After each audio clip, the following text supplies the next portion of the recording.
Vossa Excelência, bem-vindo a Sciences Po. É um prazer estar aqui com você.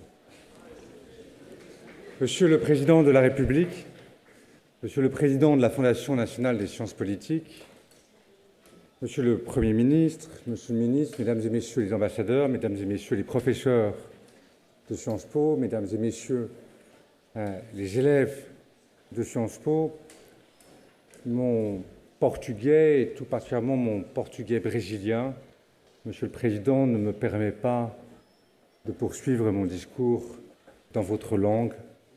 Croyez bien que je regrette une situation où tant de nos jeunes élèves aujourd'hui, et notamment ceux qui se sont déplacés tout particulièrement pour vous depuis notre campus de Poitiers,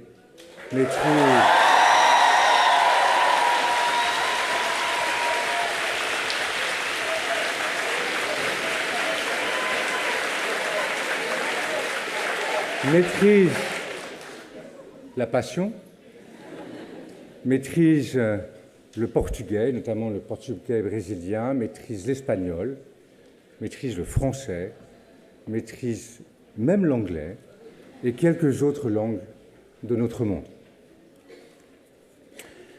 Vous avez compris, Monsieur le Président, à l'accueil qui vous a été réservé aussi bien dans le grand hall historique de Sciences Po que dans l'amphithéâtre qui porte le nom du fondateur de Sciences Po, combien nous sommes à la fois enthousiastes et immensément honorés que vous ayez accepté de recevoir de la part des professeurs de l'ensemble des membres de la faculté de Sciences Po le titre de docteur honoris causa que vous remettra Monsieur le Président Casanova tout à l'heure lorsqu'il aura prononcé votre éloge.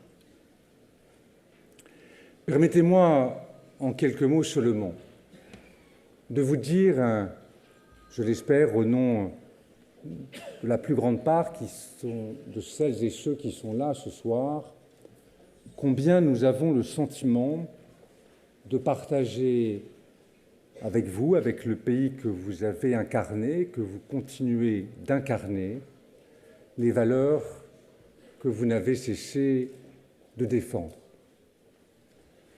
Je commencerai par une valeur qui est chère à Sciences Po, qui est chère à votre pays, et dont je veux croire qu'elle est chère également à beaucoup de pays dans le monde, y compris celui qui vous accueille ce soir, et je veux parler du métissage.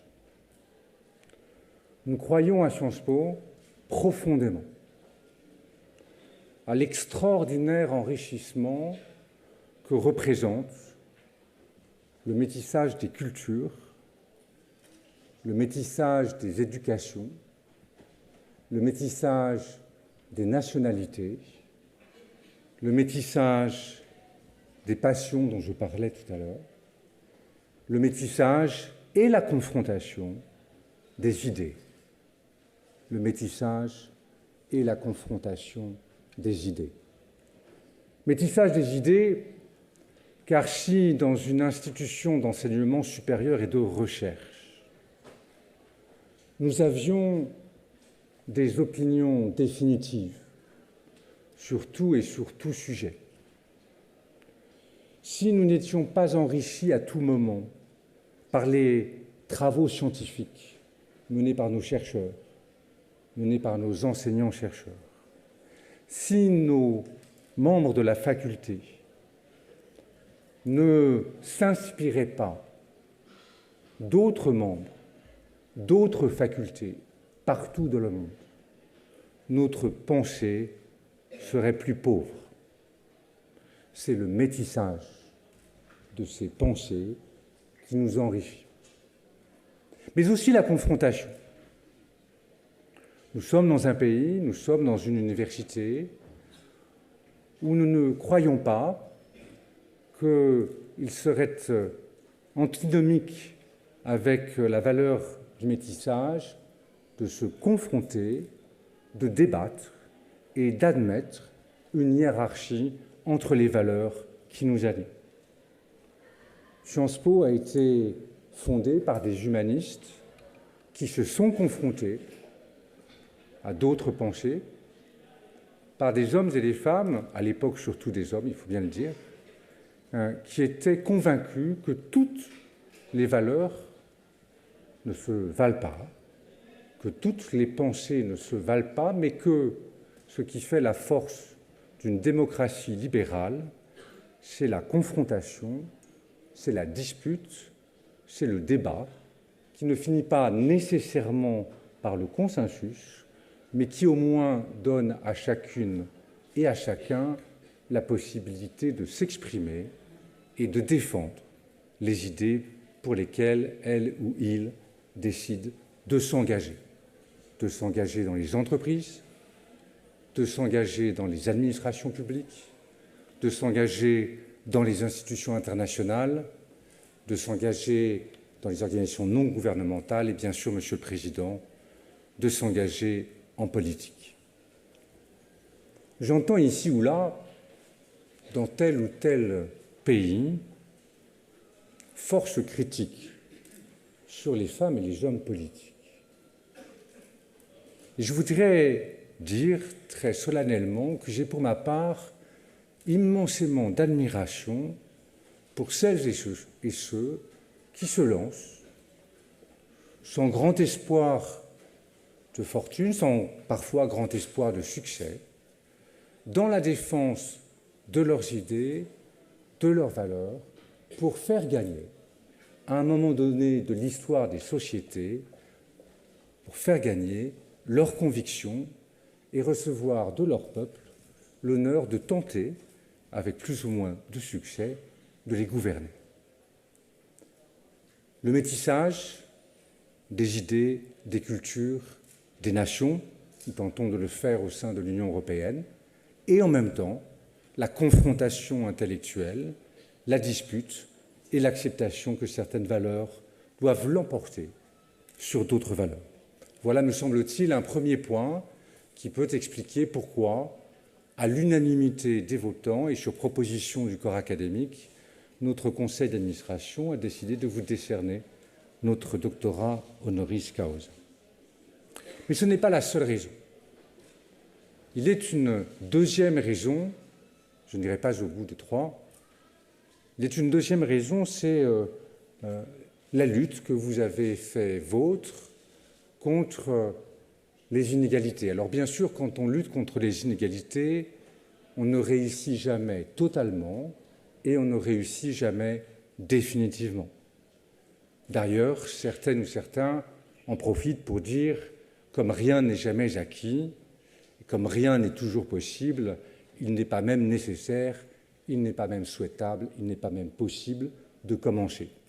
Nous croyons à Sciences Po que la lutte contre les inégalités, aussi difficile soit-elle, aussi peu pérenne soit-elle, est une valeur qui anime nos étudiants, nos professeurs, nos chercheurs et l'ensemble de celles et ceux qui tentent de faire vivre notre communauté académique. Et je crois, Monsieur le Président, que vous avez incarné, non seulement dans votre pays, dans votre fédération, plus largement dans le monde, vous avez dit qu'on ne pouvait pas se satisfaire d'inégalités de divers ordres et d'inégalités non seulement persistantes, mais accentuées. Et nous savons combien il est effectivement possible de laisser les inégalités se creuser, comment il est difficile de tenter de redonner ou de donner tout court à un moment donné une égalité des opportunités, comme diraient nos amis anglophones, une égalité des chances, comme nous dirions en France. Il est une troisième valeur, je m'arrêterai sur ce point et elle est formidablement représentée devant vous ce soir. C'est la curiosité intellectuelle infinie et l'envie infinie de connaître en le découvrant, en le parcourant, parfois en l'unifiant, le monde dans lequel nous nous trouvons. Vous vous êtes battu, Monsieur le Président, pour que le Brésil accède à un statut, nos professeurs et nos chercheurs le disent, à un statut international comme jamais sans doute, et sûrement avec l'aide de vos prédécesseurs et avec bien sûr la suite de vos successeurs, mais pour que le Brésil ait un impact considérable sur les affaires du monde. Il n'est guère possible aujourd'hui de traiter d'un sujet sans que les autorités brésiliennes soient consultées. Mieux encore, vous avez fait en sorte que ce que nous appelons, nous autres occidentaux, européens, les pays du Sud, en les décrivant par rapport à nous, vous avez fait en sorte que les relations se multiplient entre les pays du Sud. Vous avez fait en sorte de ce que l'Europe finisse par comprendre que l'ouverture, par exemple, de ses frontières agricoles ne serait pas mauvaise pour les paysans, les agriculteurs européens, et serait assurément une très bonne chose pour les paysans et les agriculteurs brésiliens et au-delà. Vous avez fait en sorte qu'on ne pense pas le monde uniquement en deux parties qui opposeraient un monde anciennement industrialisé, j'allais dire anciennement prospère, j'espère me tromper en disant cela, depuis longtemps, et puis un monde nouveau, un monde émergent, qui doit d'ailleurs beaucoup, non seulement à l'Europe, mais également à l'Afrique. Nous avons ouvert, Monsieur le Président, depuis une grosse dizaine d'années, des campus hors de Paris, dans différentes régions hors de l'Île-de-France. L'un, vous l'avez vu, est consacré à l'éducation ensemble, au vivre ensemble de jeunes étudiantes et de jeunes étudiants européens, de jeunes étudiantes et de jeunes étudiants latino-américains, et aujourd'hui d'étudiants qui viennent du monde entier parce qu'ils trouvent que ce campus est formidable. Nous venons de créer, à cette rentrée de septembre, un nouveau cycle de formation de niveau collège universitaire consacré à l'éducation en commun de jeunes Européens et de jeunes Africains. Et nous souhaitons, et nous obtenons déjà, que les étudiants de cette nouvelle formation, pour un tiers, viennent des différents États représentant l'Afrique. Pour un tiers, viennent d'Europe.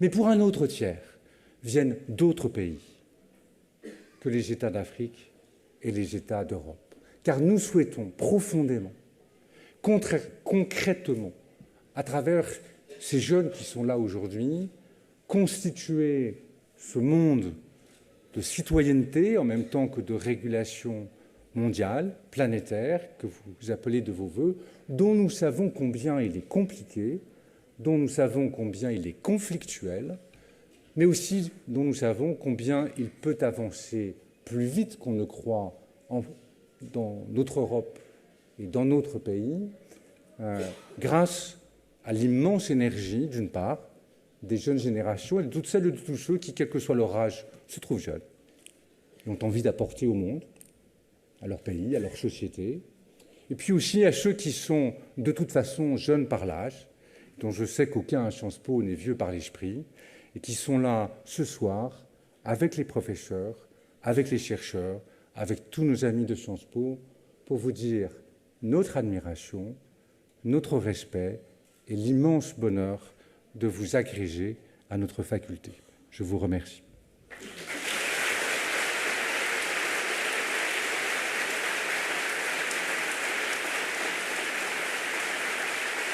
Monsieur le Jean-Claude Casanova, président de la Fondation nationale des sciences politiques, va désormais prononcer l'éloge du président.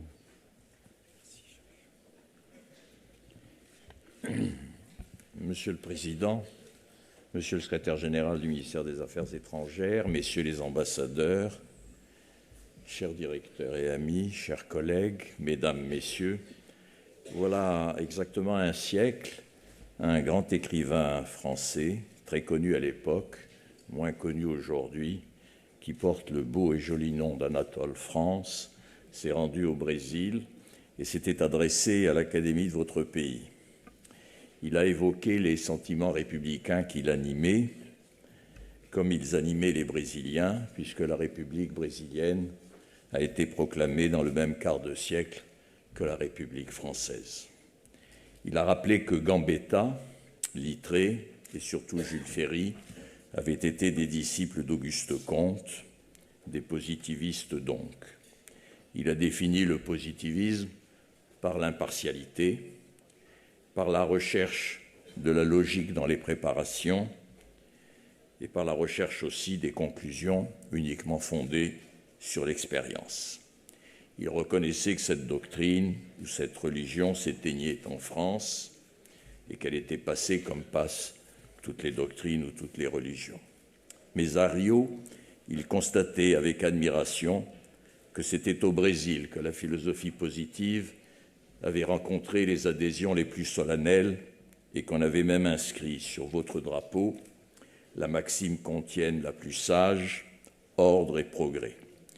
Maxime qu'il faut décliner en entier en la scandant pour en mesurer la grave humanité, l'amour pour principe, l'ordre pour base, le progrès pour but, vivre pour autrui, vivre au grand jour. Formule auquel il faut ajouter savoir pour prévoir afin de pourvoir, induire pour déduire afin de construire, l'homme doit de plus en plus se subordonner à l'humanité. Formule qui paraissent encore dicter l'action et l'âme de votre pays. Le positivisme préfère l'industrie à la guerre, la solidarité à la lutte. Il respecte l'indépendance des savants. Il soumet le temporel, c'est-à-dire l'action, au spirituel, c'est-à-dire à la science. Il préfère réserver la simple politesse aux autorités pour donner l'admiration aux vraies vertus. Il élève le prolétaire au même rang que l'ingénieur. Il soumet la force des hommes à la douce magistrature des femmes. Et si dans la postérité de Nietzsche et de Darwin, ou dans celle de Marx, on voit s'avancer des personnages bien sombres et s'ériger des bûchers, dans la postérité de Comte, on ne trouve que l'espérance et la générosité. Libre à ceux qui en doutent de voir dans son humanité, dans sa religion de l'humanité, la cause et l'explication de son dépérissement. Comme Français et comme Européen, je ne peux oublier ce télégramme d'août 1914 par lequel les positivistes du Brésil adjuraient les Français et les autres peuples de ce que Comte appelait la République occidentale, de ne pas entrer en guerre. Ce télégramme ajoutait « Le risque de la présente catastrophe fratricide résulte du retard de la propagande positiviste, spécialement à Paris. » Et en septembre 1914, les mêmes Brésiliens déploraient l'horrible déchirement fratricide qui, depuis août, victime l'humanité et spécialement le noyau européen de la République occidentale. Ce télégramme, resté sans réponse, m'a toujours donné à l'égard de votre pays un sentiment de déférence, la déférence que doivent les fils de ceux qui se sont trompés et dont les erreurs ont sacrifié l'Europe, à l'égard de ceux qui voyaient plus juste et dont les conseils désintéressés n'ont pas été suivis. De ce Brésil, si proche de l'idéal et si loin de nous, vous êtes, Monsieur le Président, une des meilleures incarnations. Lorsque cette maison fut créée, ceux qui en furent les inspirateurs, Taine et Guizot, Sorel et Boutmy, pensaient qu'on ne pouvait dissocier la politique comme exercice du pouvoir, comme expérience, de la réflexion sur la politique. Aussi, dès le début, enseignèrent et continuèrent d'enseigner dans cette maison les praticiens, les hommes politiques et les théoriciens, les acteurs et les professeurs. Aussi est-ce tout naturellement que nous saluons en vous un docteur de la politique, c'est-à-dire un homme qui a prouvé sa science par son action, qui en a témoigné par ses mérites et qui l'enseigne par l'histoire de ses succès. L'usage veut que je rappelle vos titres, et tant ils sont connus, vous me permettrez de n'en souligner que quelques-uns. Vous êtes né en 1945, au lendemain de cette guerre à laquelle le Brésil avait participé du côté des démocraties, notamment dans la campagne d'Italie. La méfiance anglaise et l'opposition soviétique empêchèrent que le Brésil devienne membre permanent du Conseil de sécurité. Vous êtes né dans une famille de 8 enfants que votre mère a élevés. Le même Auguste Comte, par respect pour les mêmes, voulait qu'on renonce au mot patrie et qu'on le remplace par le mot matrie. Ouvrier métallurgiste, vous êtes devenu un leader syndical. Vous avez fondé en 1980 le Parti des travailleurs, affrontant avec noblesse et courage pendant 22 ans les luttes électorales. Vous avez été élu le 27 octobre 2002 à la présidence de la République fédérative du Brésil. Auguste Comte n'aimait pas les docteurs et les diplômés, et dans le triomphe d'un prolétaire, il aurait vu un événement digne du rite de la commémoration. Vous êtes le 36e président de la République brésilienne. Vous êtes le premier issu directement du peuple, sans grade militaire ni titre universitaire. Et même, comme l'écrira notre collègue Alain Rouquier, votre victoire de 2002 constitue une novation inespérée, l'ascension de l'égalité dans une société inégalitaire. Il était difficile d'être élu, il est encore plus difficile d'être réélu, ce que vous fûtes en 2006, avec plus de 60% des voix au second tour. Beaucoup en Europe pourraient ou pourront vous envier. Il est difficile d'être élu et réélu. Il est encore plus difficile de le mériter, mais l'esprit positif doit s'en tenir aux résultats. Au cours de vos 2 mandats, 35 millions de personnes sont sorties de la pauvreté extrême et la classe moyenne est devenue majoritaire dans votre pays. 15 millions d'emplois ont été créés, le pouvoir d'achat des familles a progressé.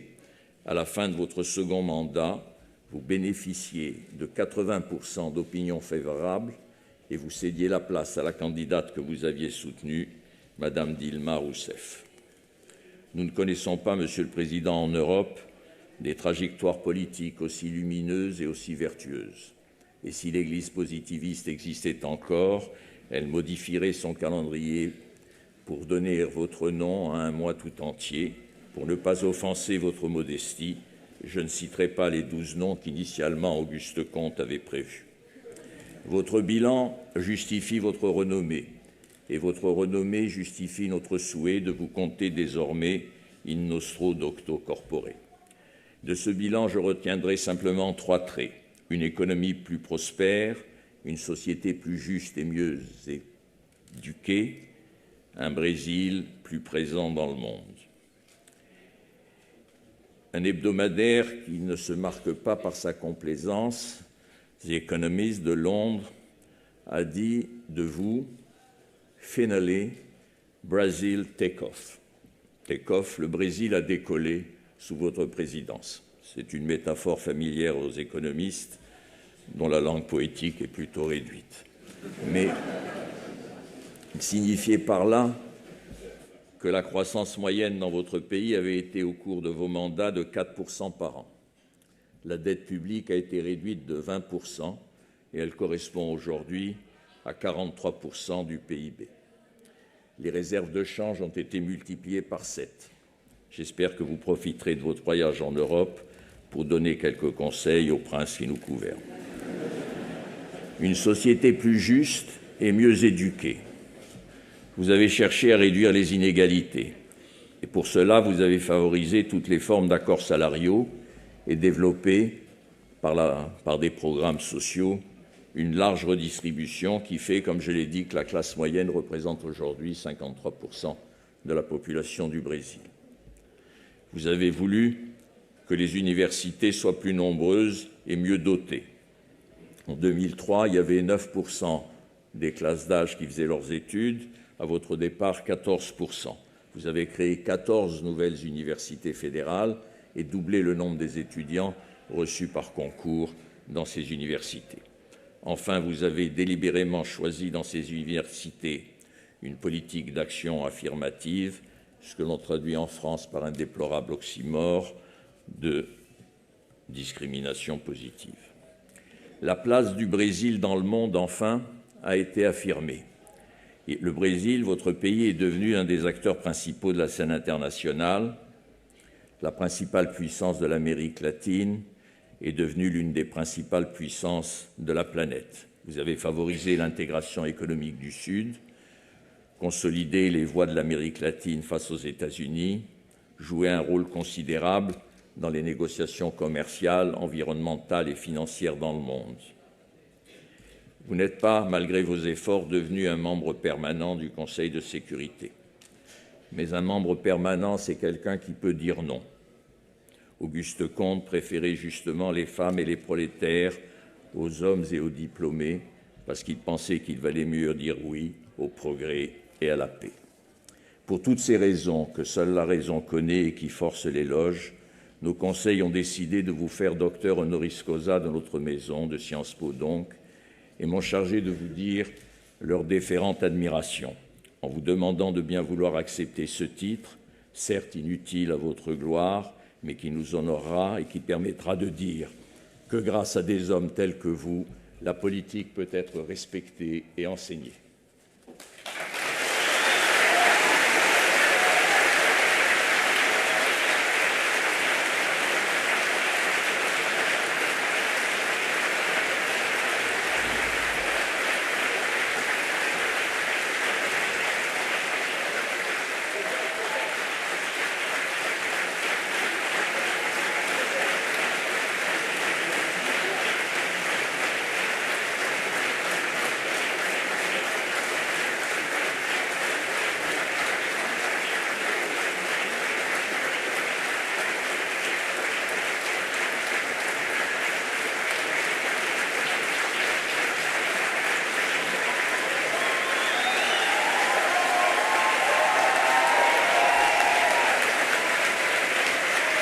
Posso pegar uma água?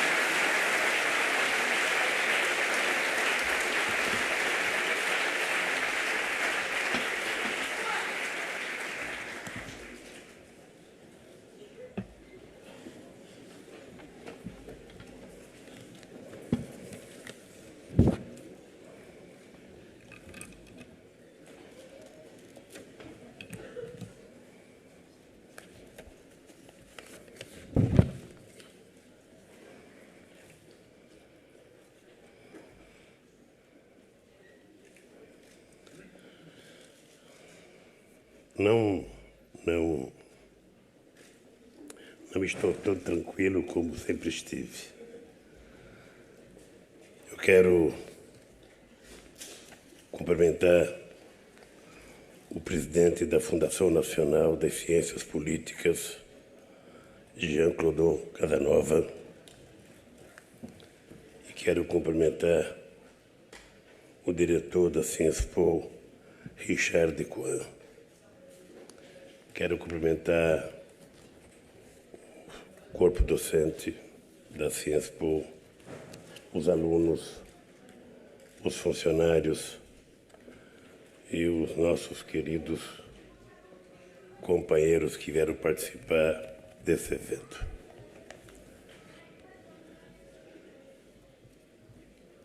Primeiro,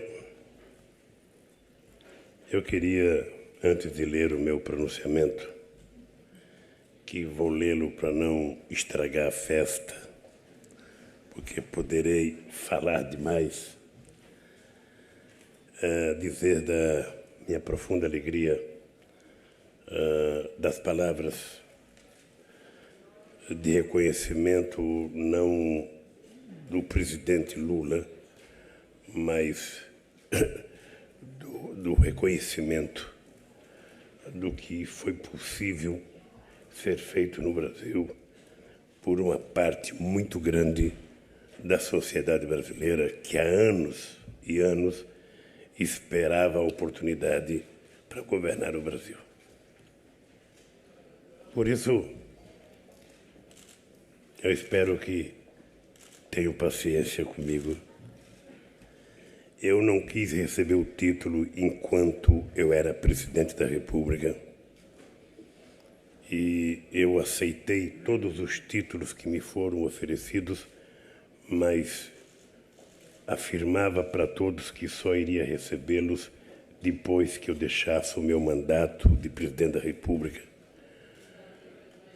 E é com muita alegria que eu estou andando pelo mundo recebendo títulos que valem muito para mim e muito. E é com muita alegria que eu estou aqui na Ciencepo recebendo o meu título. Por isso, é uma grande honra para mim receber o título de doutor honoris causa do Instituto de Ciências Políticas de Paris.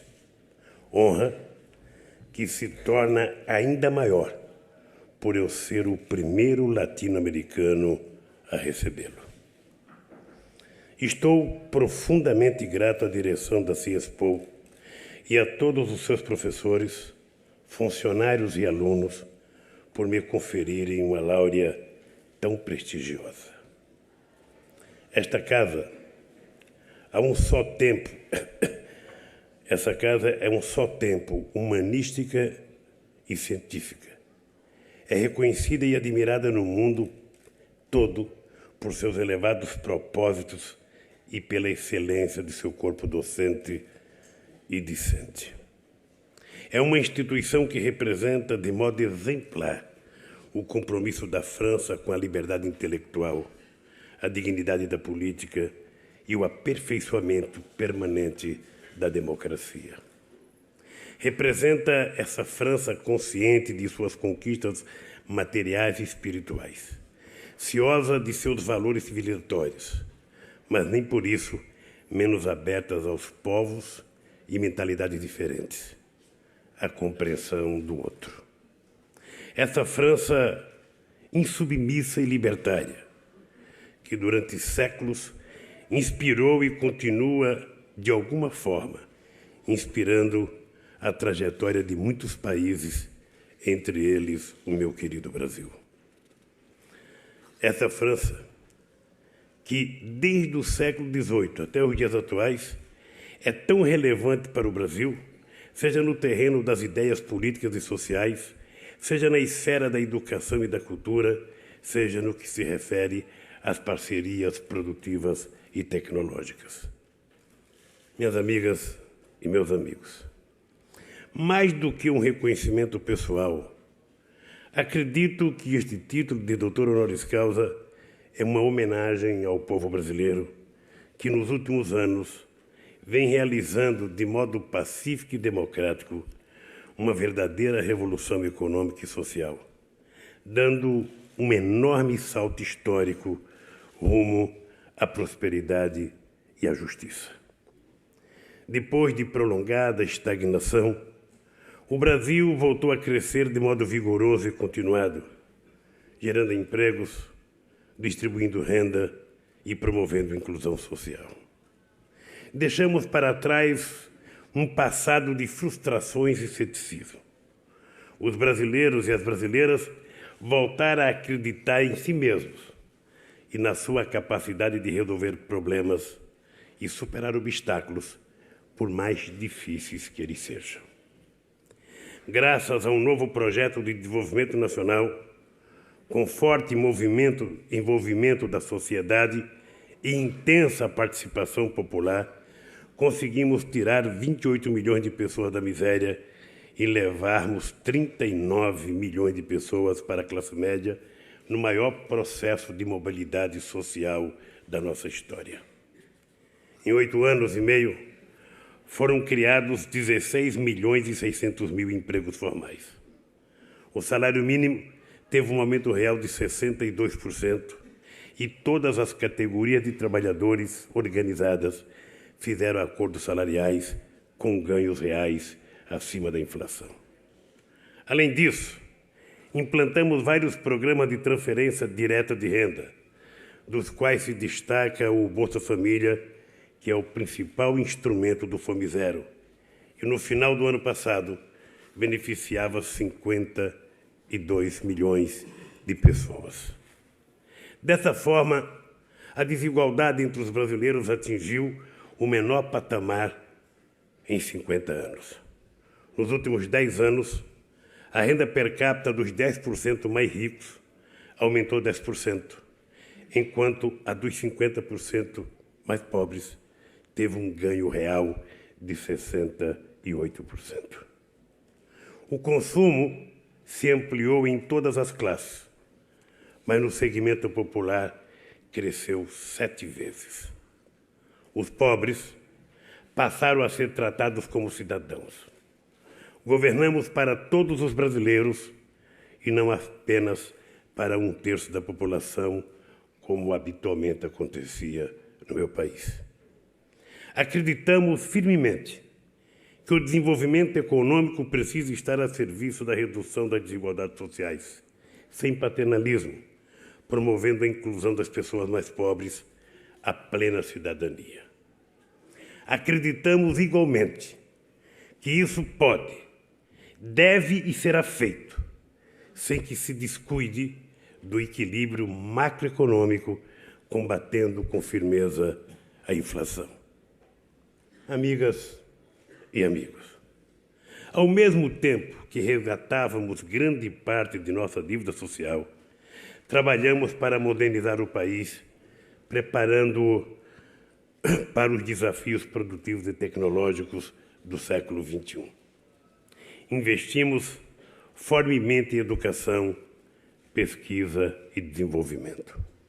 Orgulho-me de ter criado 14 novas universidades federais e 126 extensões universitárias, democratizando e interiorizando o acesso ao ensino público. Também lançamos um programa chamado Reúne, para fortalecer o ensino público universitário com a valorização dos docentes. Ele contribuiu para que dobrássemos o número de matrículas nas instituições federais. Mas não ficamos restritos a isso e instituímos o ProUni, um sistema inovador de bolsas de estudo em universidades particulares. Com ele, garantimos que 912 mil jovens da periferia de baixa renda pudessem cursar ensino superior. E a oportunidade não foi desperdiçada. Os jovens com bolsa do ProUni têm se destacado em todas as áreas, liderando em muitos casos os exames nacionais de avaliação feitos pelo Ministério da Educação. Ou seja, bastou uma chance e a juventude brasileira deu firme resposta ao mito elitista, segundo o qual a qualidade é incompatível com a ampliação das oportunidades. Também me orgulho muito de termos inaugurado 214 novas escolas técnicas federais, que criaram possibilidades inéditas de formação profissional para a juventude. A boa qualidade do ensino na rede de escolas técnicas federais também abre as portas para as universidades, mesmo para quem trabalha durante o dia inteiro, porque durante o meu governo aumentamos o número de vagas nos cursos universitários noturnos. Esses jovens têm que continuar sonhando, têm que lutar para conquistar o doutoramento, para trabalhar nos diversos centros de pesquisa e desenvolvimento tecnológicos que existem no nosso país.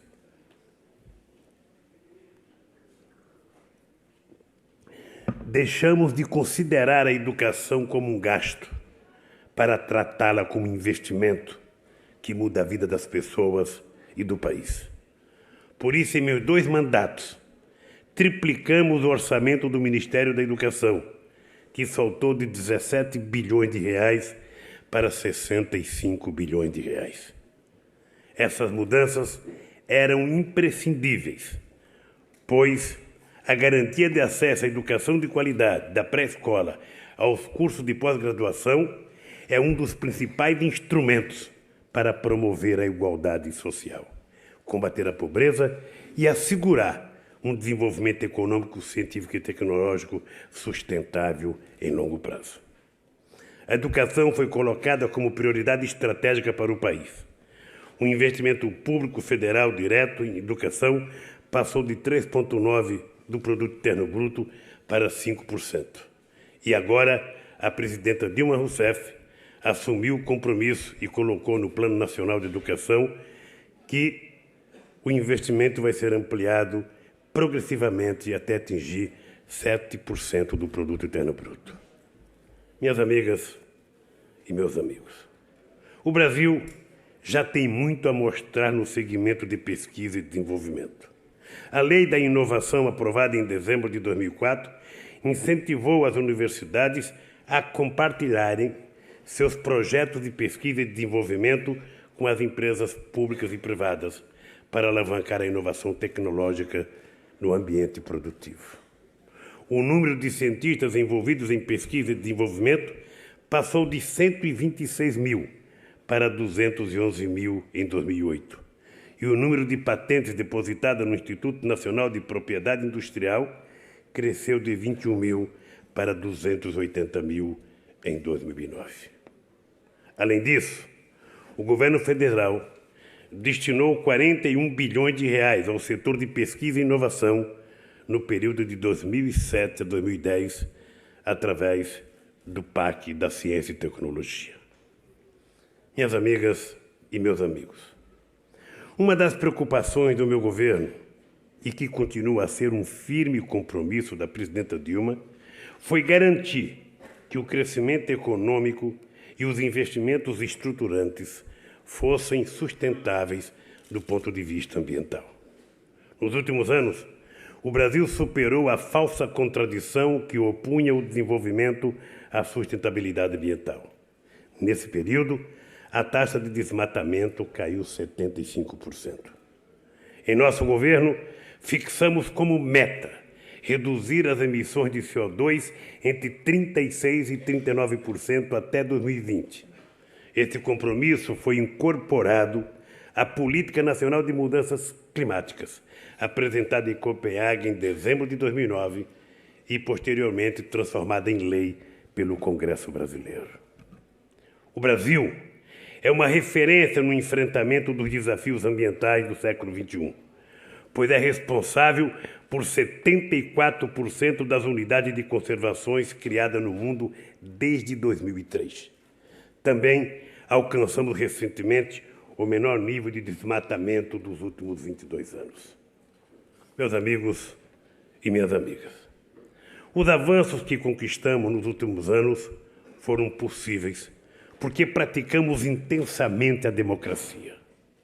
Não nos limitamos a respeitá-la, o que é um dever, mas levamos suas possibilidades ao limite, promovendo um amplo processo de participação social na definição das políticas públicas. Estabelecemos uma nova relação do Estado com a sociedade, na qual todos os setores sociais foram ouvidos, mobilizados e puderam discutir, não somente com o governo, mas também entre eles próprios. Multiplicaram-se os canais de interlocução da sociedade com o Estado, o que contribuiu de modo decisivo para que crescimento econômico e desenvolvimento social caminhassem juntos. Para tanto, realizamos 74 conferências nacionais entre 2003 e 2010, precedidas por reuniões em níveis municipal e estadual, que contaram com a presença de cerca de 5 milhões de pessoas que ajudaram a elaborar as nossas políticas. Discutimos e aprofundamos nessas conferências temas importantes, do meio ambiente à segurança pública, dos transportes à diversidade sexual, do direito dos indígenas às políticas de telecomunicações, da igualdade racial à política nacional de saúde, dentre muitos outros. Conselhos de políticas públicas com ampla representação popular foram criados junto a todos os ministérios. Em outras palavras, apostamos decididamente na política, porque sempre acreditamos na força da política como promotora da emancipação individual e coletiva. A participação política é o melhor antídoto contra a alienação e as tentações autoritárias. Eu próprio sou produto da política. A luta sindical me deu a convicção de que era necessário incorporar os trabalhadores às decisões políticas. Foi por isso que, em 1980, criamos o Partido dos Trabalhadores, que em menos de 20 anos tornou-se o maior partido de esquerda da América Latina e chegou à presidência da República. E também criamos a maior central sindical da América Latina, a Central Única dos Trabalhadores. Tenho a plena convicção de que os problemas da sociedade só podem ser resolvidos com mais democracia e mais envolvimento da sociedade no exercício do poder. Minhas amigas e meus amigos, o Brasil não está sozinho nessa trajetória virtuosa que reuniu democracia, desenvolvimento econômico e justiça social. A esperança progressista do mundo hoje navega no vento que sopra do sul. A América do Sul não é mais o estuário dos problemas do mundo, e sim a mais promissora fronteira da luta pela justiça social em nosso tempo. Sem os países em desenvolvimento, não será possível abrir um novo ciclo de expansão que combine crescimento, combate à fome e à pobreza, redução das desigualdades sociais e preservação ambiental.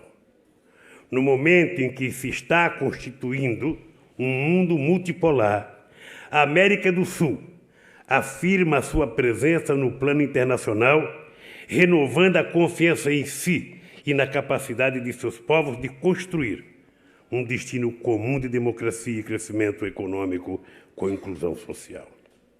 Vivemos numa região de paz. Não há ódio religioso entre nós. Os governantes de todos os nossos países foram eleitos em pleitos democráticos com ampla participação popular. A democracia é o nosso idioma comum. Minhas amigas e meus amigos, avançamos muito no Brasil nos últimos anos. Ampliamos a inclusão social e a democracia se fortalece cada vez mais. Elegemos, pela primeira vez na nossa história, uma mulher para presidente da República. Pasmem, não uma mulher qualquer. Não uma mulher qualquer. Uma mulher que participou da luta contra o regime militar e uma mulher que ficou 3 anos e meio presa e uma mulher que foi muito torturada. Essa mulher, sem nenhum ódio, virou a primeira presidenta da República do nosso país. Fizemos muito.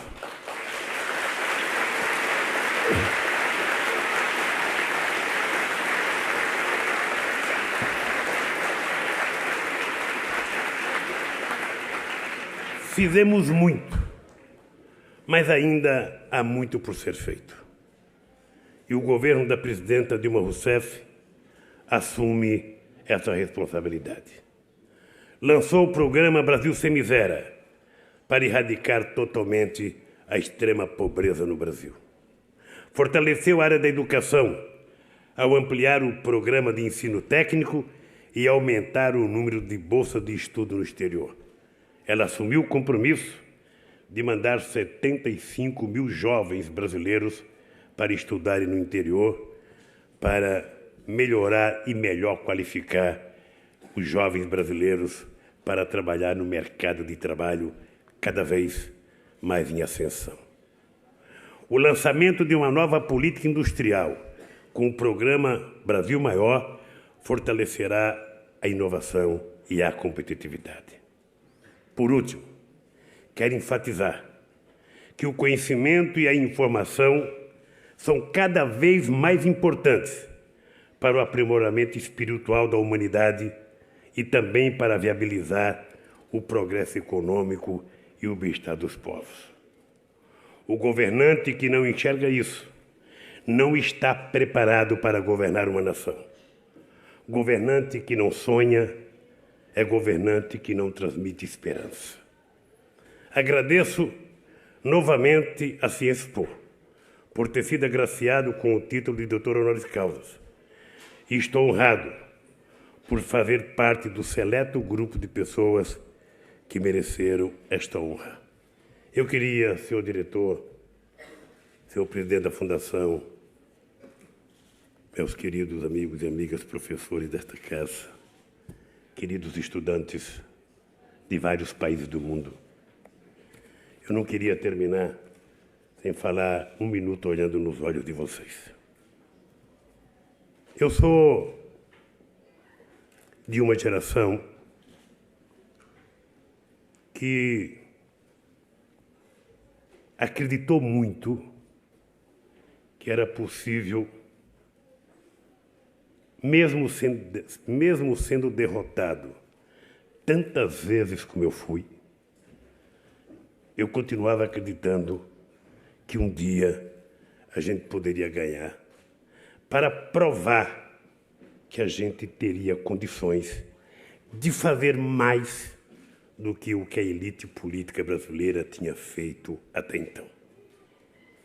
Era quase que um orgulho pessoal, eu diria quase que um orgulho de classe, tentar provar que um trabalhador que não tivesse diploma universitário poderia fazer tanto ou mais do que aqueles que tinham governado o meu país com diploma universitário. É por isso que eu falo com muito orgulho da quantidade de universidades que nós fizemos no Brasil. Eu, embora tenha sido o único governante do Brasil que não tenha tido diploma universitário, já sou o presidente que mais fez universidade na história do Brasil e mais extensão da universidade.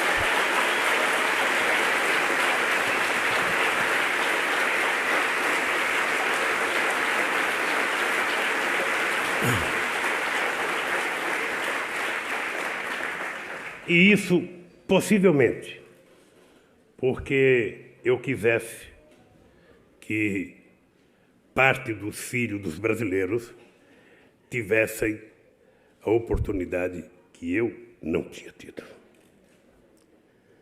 Possivelmente também porque no Brasil sempre se entendeu que se você governasse para 30% da população estava bom.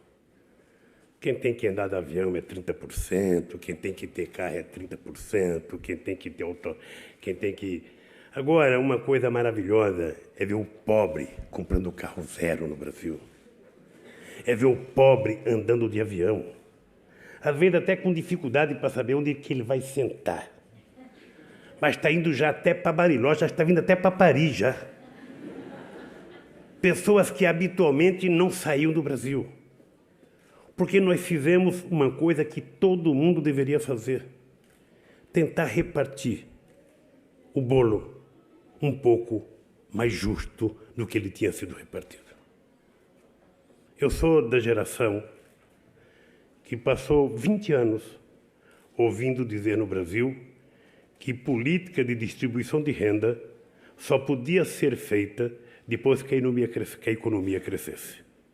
E alguns diziam, primeiro é preciso o bolo crescer, quando o bolo crescer, aí a gente vai distribuir.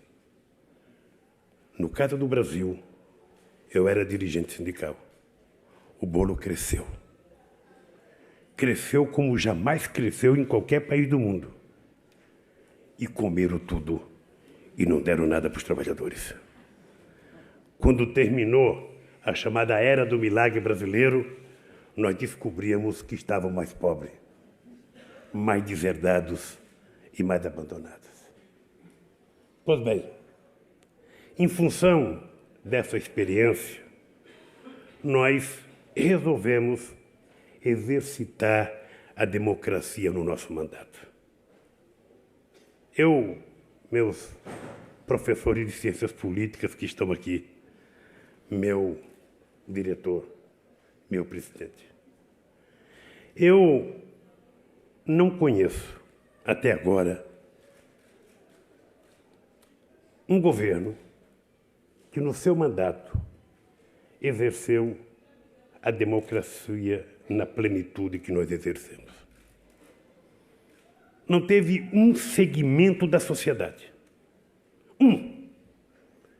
Mesmo aqueles que não gostavam do presidente Lula do governo, que não foi chamado para conversar, que não participou de uma reunião, que não discutiu um assunto do interesse do país ou de interesse da sua categoria. Eu, durante 8 anos de mandato, todo dia 23 de dezembro, eu ia fazer uma reunião com os catadores de papel embaixo do viaduto lá em São Paulo, para fazer acordo com eles. Nunca me pediram nada, nunca me pediram uma casa, nunca me pediram um emprego. A única coisa que eles queriam era que o governo criasse as condições para que eles fossem tratados com respeito. E vocês não imaginam a alegria o dia que eu fui no BNDES assinar um empréstimo de 200 milhões de reais, hoje equivalente a mais ou menos 120 milhões de dólares, para os catadores de papéis organizar a sua cooperativa. Esse país exerceu a democracia e eu acho que foi o grande legado que nós deixamos para o Estado brasileiro e que está continuando com a presidenta Dilma. É fazer com que o político não tenha medo de exercer a democracia. É fazer com que o político não tenha medo do povo, mesmo quando o povo está protestando. Porque aquele que hoje está protestando, ontem estava do seu lado. Então, ao invés de se afastar, pergunte por que ele está protestando. E quem sabe você descobrirá que o errado não é quem está protestando, mas quem não quer ouvir o protesto. Nós aprendemos isso. E exercitamos isso com a competência de um companheiro meu que está aqui, o Luiz Soares Duz, que era o secretário-geral da Presidência da República e o responsável de aturar os desaforos. Tudo que é desaforo do movimento social, primeiro chegava nele, peneirava, aí chegava em mim. Ou seja, às vezes ele já entrava na minha sala quase que nocateado de tanta burdoada que ele tomava. Mas aprendemos uma lição de vida que eu não esqueço jamais. Como é fácil, no governo, a gente lidar com as pessoas pobres. Meu caro, querido professor Turhan, como é fácil. O pobre, ele quer pouco. Ele é agradecido. O rico entra no teu gabinete e pede 1 bilhão. Você faz o empréstimo de 1 bilhão. A hora que abre a porta, ele sai falando mal do governo. Porque queria 2. O pobre, com pouco dinheiro, ele fica agradecido pro resto da vida, como eu ficaria agradecido por vocês terem me dado esse diploma de doutor honoris causa. Eu aprendi uma vida, aprendi uma lição. Dê 1 milhão para uma pessoa só e essa pessoa vai abrir uma conta bancária e vai viver de juros. Divida esse 1 milhão para 1.000 pessoas, que todos eles, no dia seguinte, virarão consumidores, vão comprar o que comer, o que vestir e vão contribuir para a roda da economia continuar girando e gerando desenvolvimento. Essa lição eu não aprendi com os meus economistas. E, embora eu não tenha tido diploma universitário, não se iludam. Ninguém se reuniu com mais economista do que eu no Brasil. Talvez porque perdi muita eleição. E quem perde muito aprende também. E eu, cada derrota, ia aprendendo. Cada derrota ia aprendendo. Cada derrota... Eu chegou um tempo que eu estava até com vergonha de ser candidato, de tanto que eu perdia. Mas eu estou contando isso para dizer para a juventude uma coisa para encerrar os meus agradecimentos. Eu fui convidado há 3 meses atrás para ir ao Catar, participar de um debate sobre os acontecimentos do Oriente Médio. E lá tive a graça de Deus de participar de um encontro com a juventude da Líbia, a juventude do Egito, a juventude da Tunísia, a juventude do Bahrein. E, pasmem, aquela juventude que derrubou tantos mitos ela não estava falando em poder. Ela estava falando em esperança e dignidade. Ela estava falando em participação. E aí, eu queria dizer para vocês uma coisa que eu li, me parece que do escritor inglês. Não me peço para lembrar o nome, porque, como eu não falo inglês, para mim decorar o nome é difícil. Decorar João, Maria, José, Antônio, sabe? Mas esse escritor um dia disse o seguinte: a desgraça de quem não gosta de política é que é governado por quem gosta. Essa é uma coisa que martelou a minha cabeça durante muito tempo. Porque em 1978, eu já era dirigente sindical, já tinha feito greve e eu dizia orgulhosamente: eu não gosto de política e não gosto de quem gosta de política. Isso em junho. Em outubro, estava fazendo campanha para o Fernando Henrique Cardoso, para o Senado, lá em São Paulo. Em 80, estava criando um partido político. Eu jamais imaginei ser candidato na vida. Em 82, estava candidato a governador. Perdi, primeira vez. Eu perdi muito, gente. Se vocês um dia quiserem conversar com um cara que perdeu muito, me procurem.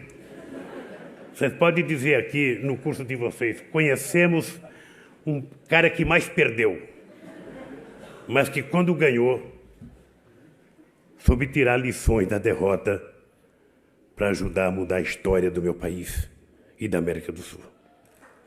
Eu queria...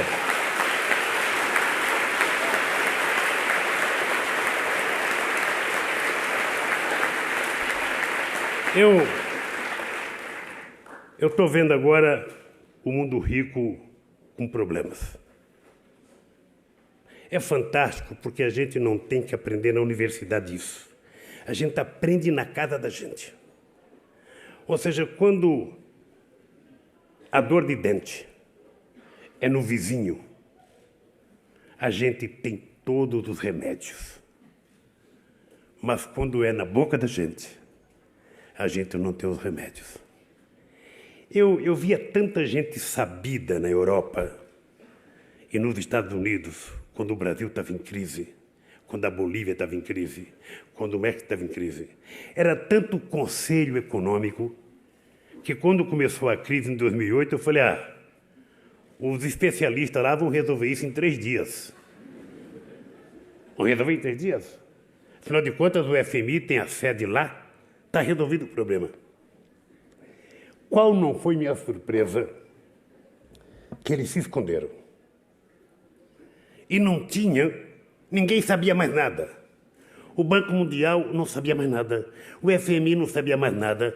A Comissão da União Europeia não sabia mais nada. Os presidentes não sabiam mais nada. Ou seja, eu falei, mas peraí, gente, essa gente toda sabia quando era o meu calo que estava doendo. Pois bem, eu estou vendo essa situação na Europa e queria dizer uma coisa num Instituto de Ciências Políticas. Queria dizer para vocês o seguinte: o problema que está acontecendo na Europa está precisando de decisões políticas e não de decisões econômicas.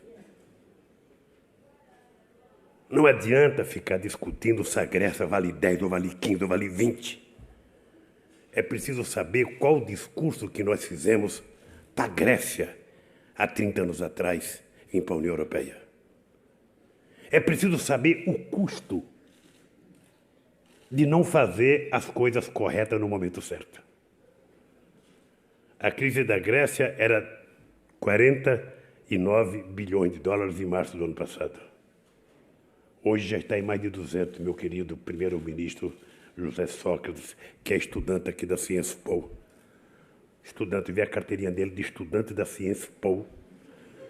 Primeiro-ministro, grande amigo nosso de Portugal e grande amigo da França. Pois bem, eu acho que nós temos uma geração de líderes que passou muito tempo acreditando no mercado. E essa gente deixou de discutir política. Possivelmente herança do Reagan e da Margaret Thatcher. Possivelmente herança desse período dos anos 80, quando tudo seria resolvido se desmontasse o Estado. Tudo seria resolvido se privatizasse tudo. Eu lembro que agora, em 2008, quando teve a crise, eu liguei para o presidente Obama para contar para ele que quem ia ajudar a salvar o Brasil era 3 bancos públicos brasileiros. Banco do Brasil, Banco de Desenvolvimento e Caixa Econômica Federal. E perguntei para o presidente Obama, o senhor não tem banco aí? Não tinha. Ficou por conta do Lehman Brothers, que quebrou. Ficou por conta de tantos outros bancos que pareciam saber tudo e que não sabiam, nem que estava em crise. Eles olhavam as contas dos outros, mas não olhavam as contas deles. Então eu acho que o momento é de muita reflexão política. É um apelo que eu faço aos pensadores políticos da Europa. A hora não é de negar a política. A hora é de fortalecer a política. A hora é de exigir que os dirigentes eleitos democraticamente digam qual é a sua decisão política. A União Europeia é um patrimônio da humanidade. Não é só de vocês que moram na Europa. O esforço que foi feito para construir o que vocês fizeram não pode ser desmontado porque meia dúzia de bancos foram irresponsáveis. Ou meia dúzia de bancos acharam que podia ganhar dinheiro vendendo papéis, ao invés de vender um produto industrializado, um sapato, uma calça, uma camisa. Portanto, é quase que um apelo que eu faço a vocês. Debatam política. Convido os políticos para debater política, porque a saída dessa crise está numa decisão política. E aqui um apelo para a juventude. Não desistam nunca. Se tem um setor social que não pode nunca desanimar e desistir, são vocês. Porque um jovem de 23, de 20 anos, de 18, de 28, de 30, não pode desistir.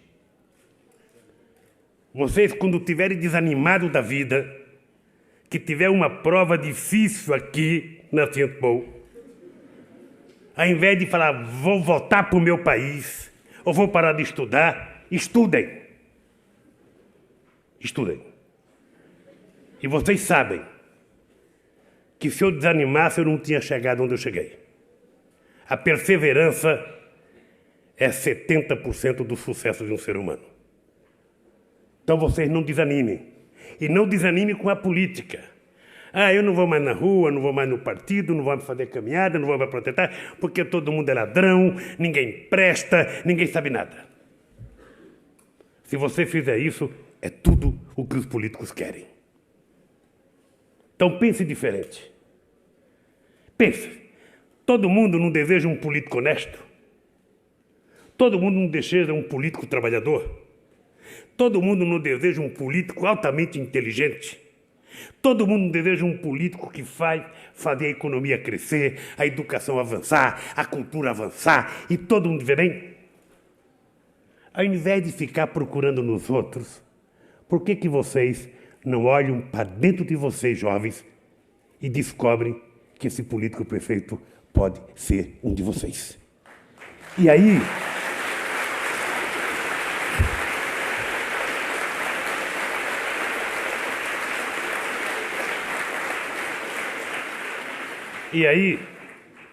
é importante vocês compreenderem.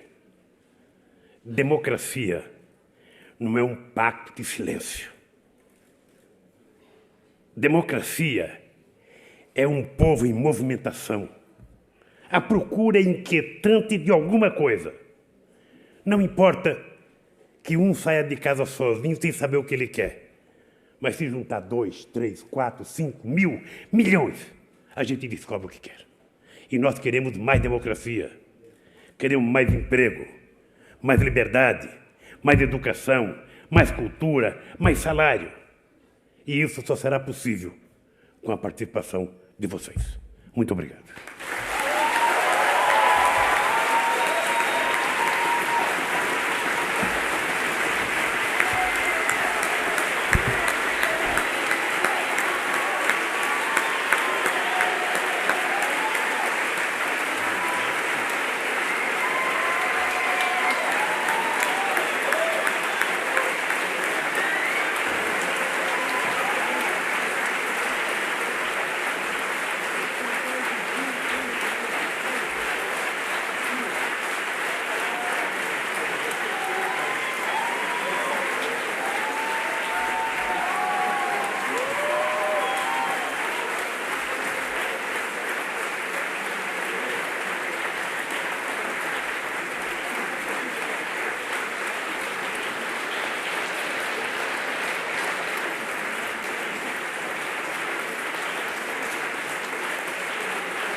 Messieurs les présidents, avant de nous quitter, je voudrais juste remercier devant vous d'abord toutes celles et tous ceux qui ont cru au campus de Poitiers, qui nous ont permis de le déployer aux professeurs, à l'ensemble des équipes et bien sûr aux étudiants qui nous font confiance.